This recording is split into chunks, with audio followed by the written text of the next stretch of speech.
네, 여러분 반갑습니다. 우리 지금 거시경제 중에서 통화정책에 대해서 공부를 하고 있습니다. 자, 통화정책의 마지막 시간으로 기준금리 정책하고 이거 끝나고 나서 그 다음에 통화정책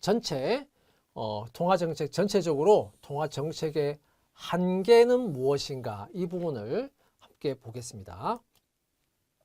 자, 먼저 이제 기준금리 조정 정책에 대해서 잠깐 그 흐름을 보면, 자, 통화정책은 다 무엇이든 마찬가지인데 최종적인 목표는 물가의 안정, 고용의 안정 이거예요. 그러면 중간 목표가 있는데 중간 목표는 자, 우리가 배웠듯이 통화량의 조절 또는 이자율의 변동 이거잖아요. 그런데 기준금리의 조정은 결국은 직접적으로 이자율에 영향을 미치는 정책입니다. 직접적으로 이자율에 영향을 미치는 정책이에요. 자, 그러면 이제 정책적인 수단이 뭐냐? 이자율에 영향을 미치기 위해서 뭘 조정하냐? 기준금리를 조정한다 이거예요. 기준금리를 조정함으로써 시장의 이자율 전체 전반적으로 영향을 직접적으로 미치고, 사실 이자율에 영향을 미치면 결과적으로 이거는 어디에 영향을 주냐? 통화 수요에 결과적으로 영향을 미치게 돼요. 결과적으로 영향을 미칩니다. 소비나 투자에 영향을 미치게 된다 이 말입니다. 통화 수요에 영향을 미쳐요. 자, 이런 흐름을 가진다 이겁니다. 그러면 먼저 우리가 자, 기준금리란 무엇인가 이걸 먼저 알아야 되겠죠. 자, 기준금리라고 하는 것은 중앙은행이, 우리 같으면 한국은행이죠, 통화정책을 통해서 달성하고자 하는 목표가 되는 이자율이에요. 목표가 되는 이자율. 이걸 이제 기준금리라고 하는데 조금 추상적이죠. 자, 결국은 이 기준금리는 한 나라의 그 금리 체계에 있어서 그 기준이 되는 정책적인 금리다. 그래서 기준금리 이렇게 말하는 겁니다. 누가 결정하냐? 한국은행이 결정해요. 아마 여러분들 뉴스나 뭐 언론 기사를 통해서 한국은행 금융통화위원회에서 기준금리를 어떻게 결정한다, 뭐 기준금리를 올린다 내린다 그런 내용을 아마 많이 뉴스를 통해서 접했을 겁니다. 자, 그 내용이에요. 자, 근데 그 기준금리는 결국은 한국은행에서 결정을 하는데 그 기준금리를 이제 기준으로 해서 시장의 많은 이자율들이 이제 결정이 되기 때문에 결국은 금리 체계의 기준이 되는 그런 정책적인 금리다. 그래서 우리가 기준금리 그렇게 말을 하는 거예요. 자, 근데 구체적으로 보면 7일물 환매 조건부 채권 RP라고 하는데 여기에 적용되는 이자율로 결국은 이제 기준금리를 결정합니다. 자, 그러면 한번 생각해 보세요. 한국은행에서 시장에 통용되는 전반적인 이자율에 영향을 미치기 위해서 기준금리를 인상을 시켰다라고 생각해 보세요. 그러면 어떻게 되겠습니까? 시장에 다 영향을 미치겠죠. 그러면 시중에 이자율을 상승시키는 효과를 가지게 됩니다.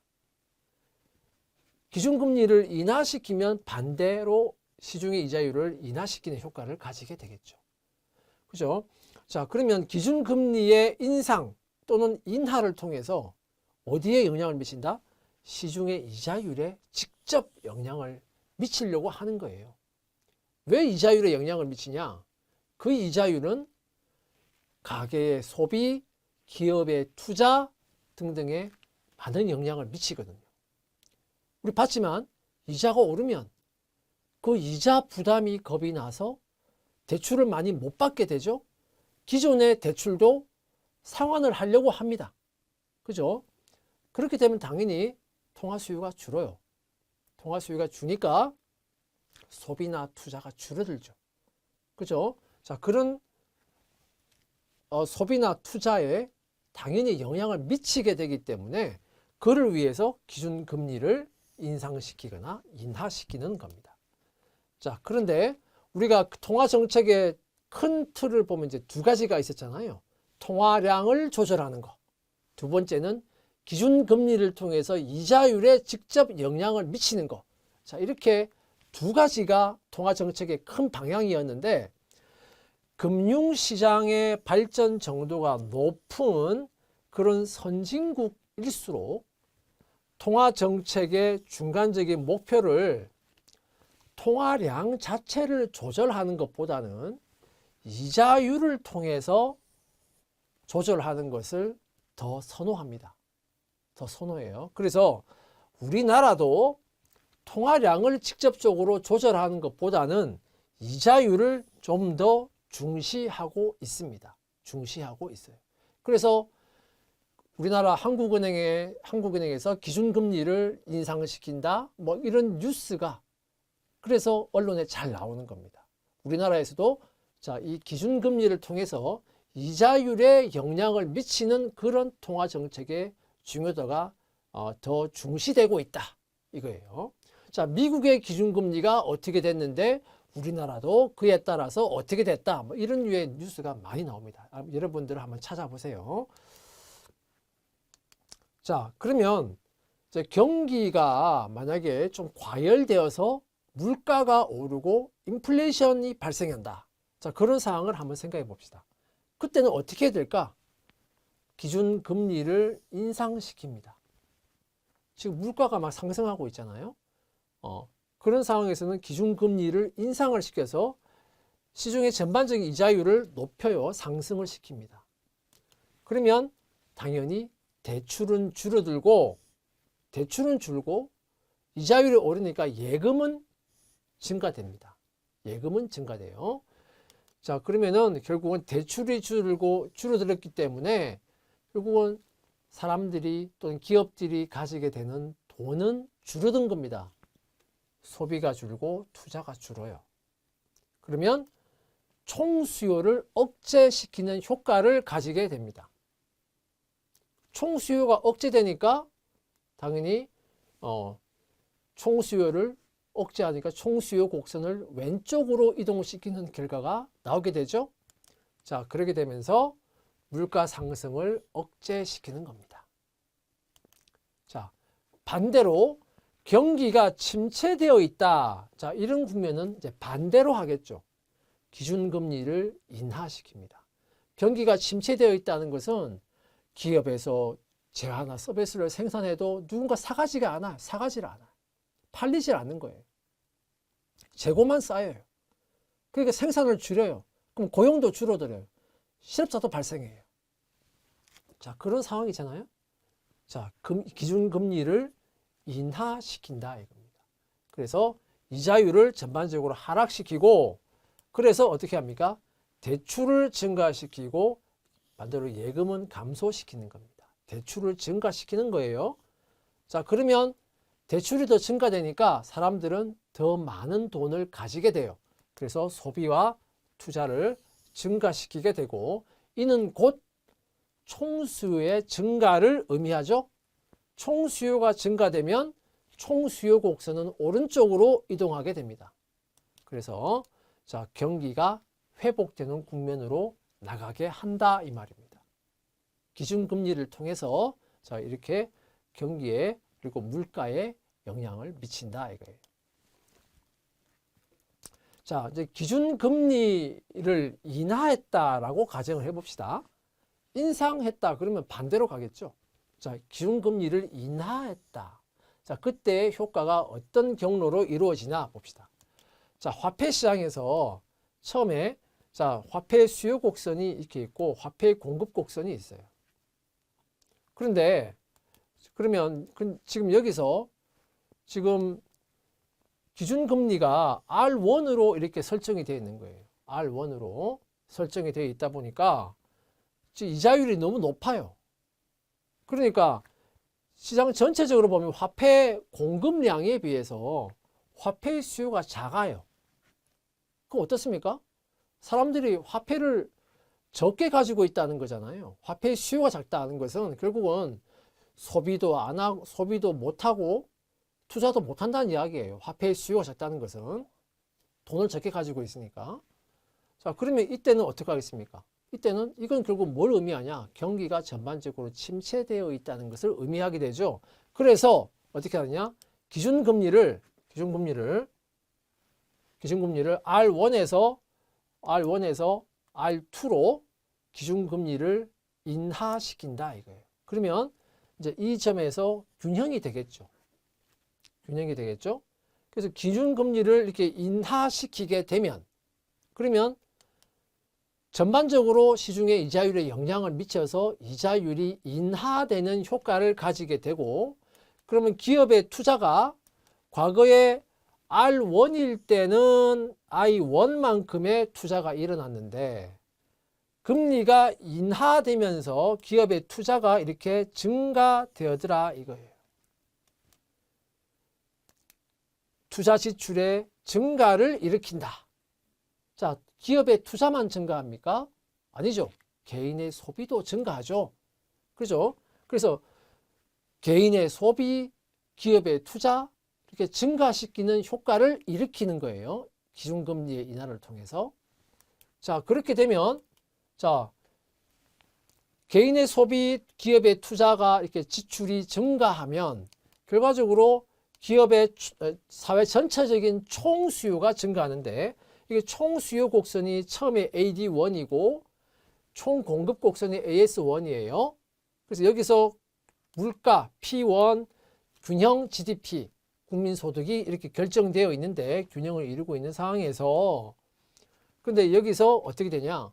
결과적으로 개인의 소비와 기업의 투자가 증가하면 총수요 곡선이 오른쪽으로 이렇게 이동하게 되는 결과를 가지고 온다.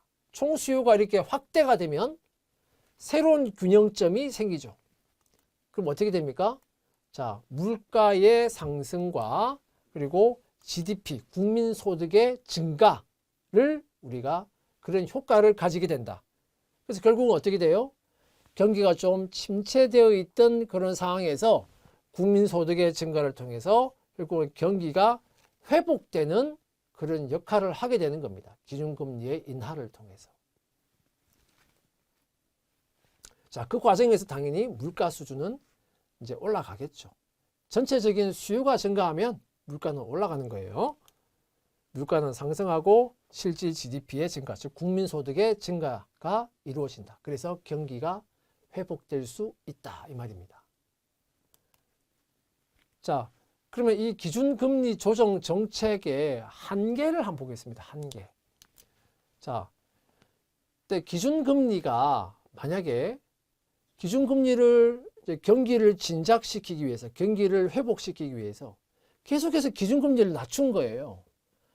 기준금리를 계속 낮추다 보니까 어느새 기준금리 자체가 거의 제로에 가까울 정도로 기준금리가 지금 낮아져 있는 겁니다. 그런데도 경기가 회복될 기미를 보이지 않고 경기 침체가 지속되고 있다. 그러면은 아니 지금 기준금리가 거의 제로에 가까우니까 이걸 더 낮추기가 지금 어렵잖아요. 그러면 기준금리 조정만으로는 이제 한계에 부닥친 겁니다. 자, 기준금리를 더 이상 조정하기 어렵죠. 거의 제로에 가까우니까. 자, 이럴 때 사용하는 정책이 바로 뭐냐? 그게 바로 양적 완화라고 하는 거예요. 양적 완화.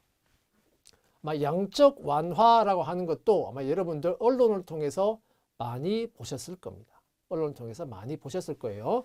자, 주로 이제 미국이나 일본 쪽에서 양적 완화 정책이라는 말이 이제 많이 나왔다는 것을 아마 언론을 통해서 많이 확인할 수 있을 겁니다. 한번 찾아보시기 바랍니다. 양적 완화. 한번 검색을 해보세요. 기사나 이런 것들을. 자, 그럼 양적 완화라고 하는 것은 뭐냐? 이제 기준금리 조정을 더 이상 이제 하기 힘든데 경기 침체가 계속된다 할 경우에는 이제 기준금리로는 이제 한계에 부닥쳤죠. 자, 그때 이제 어떻게 하느냐?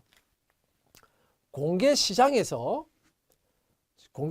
중앙은행이 이제 직접 대규모로 자, 중장기 국공채를 매입합니다. 공개시장을 통해서 국공채를 국공채를 매입을 해요. 그 매입을 하면 결국은 돈을 줘야 되는 거 아닙니까? 사니까. 돈을 준다. 이것은 결국은 시장에 유동성을 공급하는 겁니다. 시장에 돈 푸는 거예요. 그걸 통해서 유동성을 대량으로 공급을 해서 결과적으로 통화의 공급을 증가시키고 그를 통해서 통화의 공급이 증가되니까 실질적으로 이자율이 하락하는 결과가 되죠. 그러니까 기준금리는 더 이상 못 낮추는데 실질적으로 이자율을 하락시키는 결과가 나게 되고 그를 통해서 소비도 증가하고 투자도 증가하고 그래서 총 수요를 증가시키고 그를 통해서 경기를 회복시키는. 자, 그 정책이 바로 양적 완화 정책이라고 하는 거예요. 양적 완화. 자, 그러면 여기서 우리가 지금 이번 시간은 기준금리 조정 정책을 보는데 바로 전 시간에 우리가 통화량 조절 정책을 봤잖아요. 그 통화량 조절 정책을 봤을 때 공개시장 조작 또는 공개시장 운영 정책을 봤죠. 자, 느낌상 비슷하잖아요. 그죠? 공개된 시장에서 채권을 대량으로 매입하고 그럼으로 통해서 유동성을 공급해서 결과적으로 통화 공급을 증가시키고 그래서 경기를 회복시킨다. 그 흐름이 우리가 통화량 조절 정책에서 봤던 그 공개시장 조절 정책하고 공개시장 조작 정책하고 유사합니다. 유사해요. 자, 근데 약간의 차이는 있어요. 그래서 이 양적 완화 정책은 공개시장을 통해서 통한 채권의 매입이나 매각을 통해서 조정한다. 그런 의미에서는 우리가 비슷한데요. 공개시장 조작이라고 하는 것은 결국은 채권을 매입을 하기도 하지만 매각을 하기도 하고 하면서 통화 공급량을 증가시키기도 하고 감소시키기도 하고 하는 것을 다 포괄하잖아요. 다 포괄하는데 양적 완화라고 하는 것은 이것은 기본적으로 양적 완화는 채권의 매입을 통해서 유동성을 대량으로 공급하는 겁니다. 통화 공급을 증가시키는 쪽이에요. 자, 그 부분이 하나가 조금 차이가 있고 또 하나는 이 유사하지만 대상이 좀 달라요. 대상이 주로 이 양적 완화는 주로 중장기 국공채를 대상으로 합니다. 그런데 설명을 이제 그렇게 자세하게 하지는 않았지만 공개시장 조작의 경우에는 주로 단기 국공채를 주로 매입하는 것으로 그렇게 됩니다. 특히 우리나라의 경우는 통화안정증권 이런 게 있잖아요. 그래서 주로 대상이 단기, 요 양적 완화는 주로 중장기 이런 측면에서도 차이가 있어요. 그리고 공개시장 조작 정책이라고 하는 것은 주로 이 은행을 통해서 하는 겁니다. 금융기관을 통해서 하는 거예요. 근데 이 경우 양적 완화는 중앙은행의 이제 직접적인 개입이 이제 있는 겁니다. 자, 그런 점에서 조금의 차이는 있습니다. 큰 틀로 보면 이제 유사한 거지만 약간씩 디테일한 면에서 조금씩 차이는 있으니까요. 자, 양적 완화에 대해서도 한번 알아두시기 바라겠습니다. 그 다음에 자, 이제 기준금리 조정 정책에 대한 내용은 우리가 살펴봤습니다. 자, 그러면 이제 통화정책 두 가지죠. 통화량을 조절하는 정책. 두 번째는 기준금리를 조정하는 정책. 그 두 가지인데 그 두 가지 다 포함해서 통화정책, 그 두 가지를 다 통화정책이라고 하잖아요. 그 통화정책의 한계점이 뭐냐? 자, 이걸 한번 살펴보겠습니다. 자, 통화정책에도 역시 시차의 문제가 있습니다. 우리가 재정정책을 할 때 시차의 문제를 우리가 배운 적이 있죠. 여기에도 똑같습니다. 시차의 문제는 자, 어떤 경기 변동 현상이 시작되고 나서 정책 당국이 그걸 인식할 때까지는 일정한 시간 차이가 존재합니다. 통화정책의 경우에는 정책 당국이라고 하는 것은 당연히 한국은행, 우리 같으면 한국은행을 말하는 거예요. 자, 그러면 이 차이를 우리는 뭐라고 불렀습니까? 이미 배운 내용이죠. 이 차이를 우리가 인식시차라고 불렀다 이거예요. 인식할 때까지의 시간차. 자, 두 번째, 정책 당국이 인식하고 나서 실제로 정책을 마련해서 정책을 시행하고 집행할 때까지의 그 시간이 또 있죠. 준비하는 시간이 또 필요하잖아요. 자, 그 시차를 우리가 집행 시차라고 불렀습니다. 자, 인식 시차와 집행 시차를 우리가 내부 시차라고 불렀죠. 자, 그 다음에 실제 정책을 집행하고 나서 실제 정책의 효과가 날 때까지의 이 시간 차이를 우리는 외부 시차라고 불렀습니다. 그죠? 자, 이 내용은 이미 배운 내용이에요. 그런데 자, 통화정책은 비교적 내부 시차는 비교적 짧아요. 왜냐? 재정정책은 좀 복잡하죠. 예산을 검토하고 예산을 만들고, 그죠? 검토하고 협의하고 국회에 보내고 국회에서 또 심사하고 의결하고 시간이 많이 걸렸습니다. 재정정책은 내부 시차가 길었어요. 그런데 통화정책은 한국은행에서 결정하는 거잖아요. 우리 같으면 한국은행 금통위를 통해서 결정하는 거잖아요. 비교적 내부 시차는 짧아요. 그런데 그게 이제 통화량의 조절 또는 이자율의 조정을 통해서 결국은 총수요의 증가나 감소로 이어지는 거기 때문에 정책의 효과가 나타날 때까지의 외부 시차는 길게 나타나는 특징이 있습니다. 그래서 통화정책은 외부 시차가 내부 시차에 비해서 외부 시차가 길다 이거예요. 우리가 이미 배웠던 재정정책은 그 반대였죠. 내부 시차가 길었습니다. 그 반대였습니다. 통화정책도 역시 시차의 문제가 있다 이거예요. 재정정책과는 다르지만 시차의 문제가 역시 존재한다. 두 번째, 통화정책도 역시 장기적인 효과를 놓고 보면 재정정책과 마찬가지로 물가 수준의 상승만 불러온다는 것이 장기적인 효과입니다. 자, 이 내용은 우리가 재정정책의 한계 부분에서도 이미 배웠어요. 똑같은 내용입니다.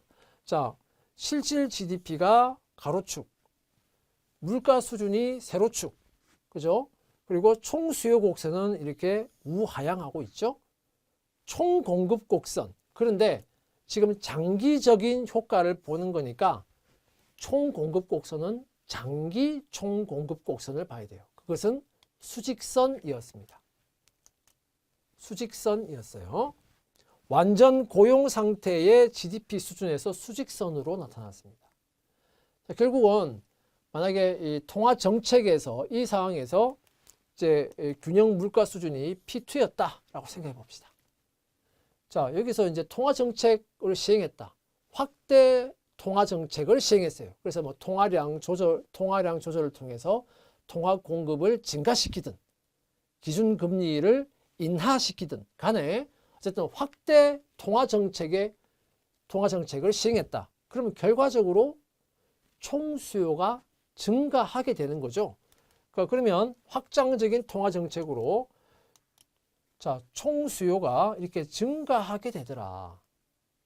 총 수요가 증가해도 장기적으로 놓고 보면 결과적으로는 물가만 P2에서 P1으로 물가만 상승시키지 GDP에는 영향을 주지 않는다는 것이 장기적인 효과입니다. 그래서 자, 장기 총공급 곡선은 결국 수직선의 형태이기 때문에 확장적 통화 정책은 장기적으로 물가만 상승시키게 된다. 역시 통화 정책도 장기적으로는 물가만 상승시키는 그런 한계를 가지고 있습니다.